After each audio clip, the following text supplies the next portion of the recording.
यहाँ भी हमें बिल्कुल भी पेन पेपर उठाने की आवश्यकता नहीं है, सीधा ही यहाँ पर 2 सेकंड के अंदर आंसर देना है बिना सॉल्व किए। ठीक, कैसे देंगे ध्यान से समझिए। यहाँ पर बोला क्या गया है, 250 केले बेचने पर एक फल विक्रेता को 50 केलों के विक्रय मूल्य, क्या बोला गया है, विक्रय मूल्य के बराबर लाभ होता है। यहाँ पर क्या बोला गया है, लाभ होता है। तो उसका लाभ प्रतिशत कितना होगा ये हमें यहाँ पर बताना है। सीधा ये ऑप्शन पर आ जाइए। यहाँ पर बोला हमने ये कितना है आपका 5%। 5% का मतलब कितना होता है, 1/20। हमने बोला 20 में यदि हम 1 को ऐड कर देते हैं, क्योंकि लाभ बोला गया है, तो 20 में हम 1 को ऐड कर देंगे, कितना हो जाएगा, 21 हो जाएगा। तो क्या 21 से ये संख्या डिवाइड हो जाएगी 250? नहीं होगी, तो ये हमारा आंसर नहीं होगा। इसके बाद हमने बोला कि ये कितना है आपका 10%। 10% का मतलब कितना होता है, 1/10। हमने 10 में 1 को ऐड कर दिया, कितना हो जाएगा, 11। तो 11 से क्या ये 250 डिवाइड हो जाएगा? नहीं होगा, तो ये भी हमारा आंसर नहीं होगा।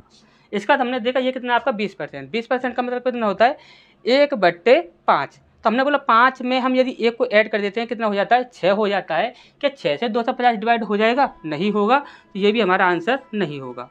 इसके बाद बोला हमने ये कितना है आपका 25%।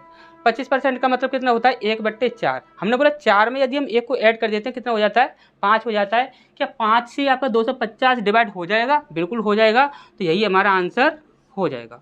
अच्छा, ये समझ आ गया होगा।